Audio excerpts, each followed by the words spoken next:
To make an appearance here before the CSA, I'd like him to come up here and say a couple of words about his primary victory and some of his plans for the upcoming campaign. Come on up, Randy.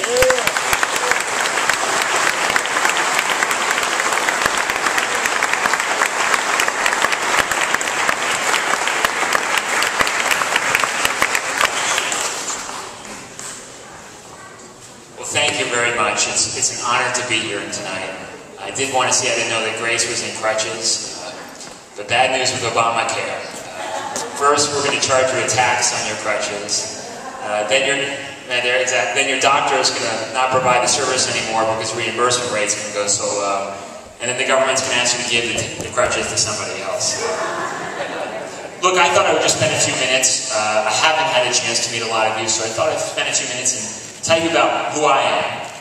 Then tell you a little bit about some of the issues that I think are important in this election and why I think I'd be a better congressman than Tim Bishop.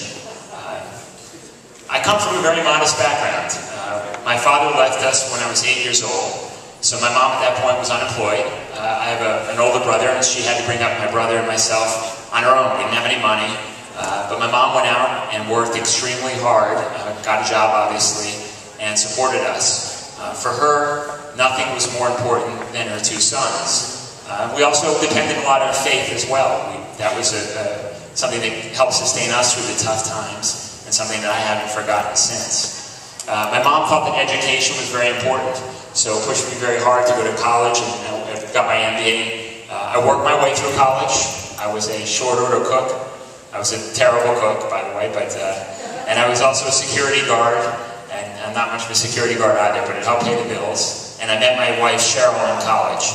I'm 39 years old. I've been with my wife for 19 years. So that was the best part of college, frankly, my wife. And I started a career. I had to always work very hard. I'll tell you a story about myself. I'd never gotten my IQ taken. I don't know how many people in this room know their IQ.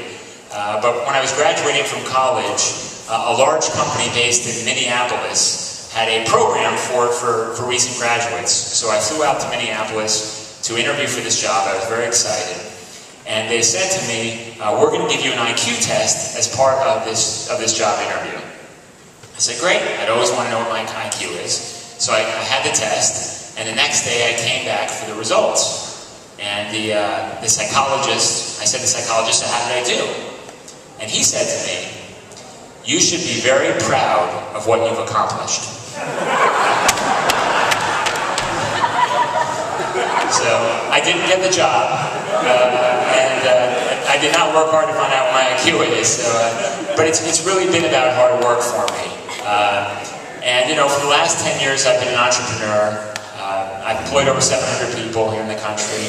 I've met a payroll. I've managed a budget, and it isn't easy. I know a lot of you in this audience are small business owners. It's very tough.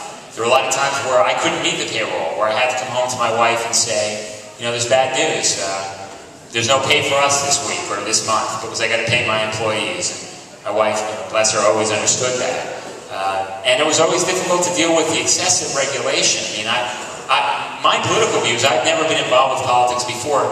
They've been shaped by my life. They've been shaped by the fact that I felt the burden of excessive taxation. I understand firsthand how bad excessive government regulation is and how difficult it is just to get through the bureaucracy of the government. I understand how important faith is through the own experience of my own family. My wife and I are blessed to have a 3-year-old son, but that's always been a very difficult thing for us as well, having children. So that's had a huge impact on our values as well. I think this is an absolutely important and critical election, and I got involved because I want my son to also be able to live the American dream. This country has been so good to me because if you work hard and you get lucky, you can do almost anything you set your heart out to. But the question is that American dream still alive? Can you still do that? And when I looked at the men and women in Congress today, I saw they were ending that dream, and they were blowing up our budget. They were excluding, putting into the private sector, the public sector. The government was taking over critical functions that were better left in the private sector. They were raising taxes on small businesses. They were doing all these things that were counter to what makes America, America. We have a president of the United States who was running around the world apologizing for our country. And I just didn't think that was right. So I decided to get involved. And I live in Smithtown. My wife's a pediatrician. And I thought people would be interested in hearing from a businessman, not a professional politician. And I think people were sick and tired of Tim Bishop. I mean...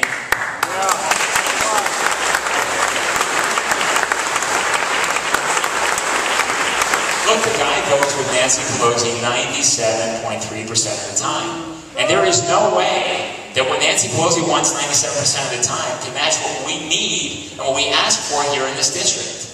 And I have a very old-fashioned perspective on what a congressman should do. A congressman is supposed to represent us. We pay their salary. And it's just like a customer, right? If I don't do what my customers ask me to do, they fire me. And if our congressman doesn't do what we ask them to do, they should be fired too. And I think clearly in this case, Tim Bishop isn't independent. Tim Bishop is all about what Nancy Pelosi and the Democrats in Washington tell him to do. And after 8 years, even the best of us lose perspective. You know, Tim Bishop's been in Washington for 8 years. He's lost touch with what we really care about here. Because if he didn't, he wouldn't have voted for the health care bill. I mean, in nobody's wildest imagination, you led the charge, but my goodness, nobody in this district wanted the health care bill. He wouldn't have voted for cap and trade. He wouldn't have voted for these bailouts and this stimulus plan, which has led to nowhere. $800 billion, where has that money gone? I can't tell you. And he would have continued to do this over and over again. Support higher taxes on small businesses. Not extend the tax cuts that are coming out here, which are going to have an impact on all of us. But that's what Tim Bishop stands for.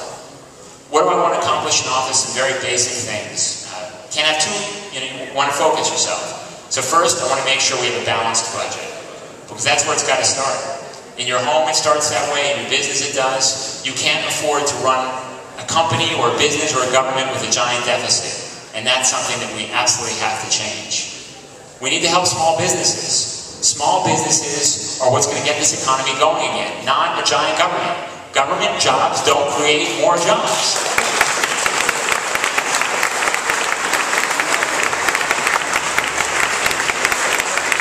And to help small businesses, we need to give them tax incentives. We need to lower their taxes, not raise them. I mean,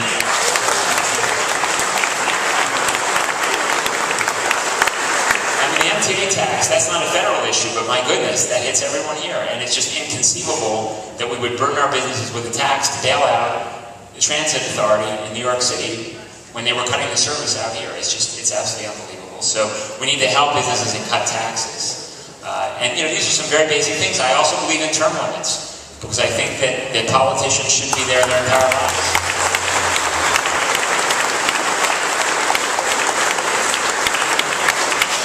Now, we had a tough primary. I was fortunate enough that both my opponents, George Demos and Chris Cox, very graciously have offered their support to me, and we're all focused on the prize. So,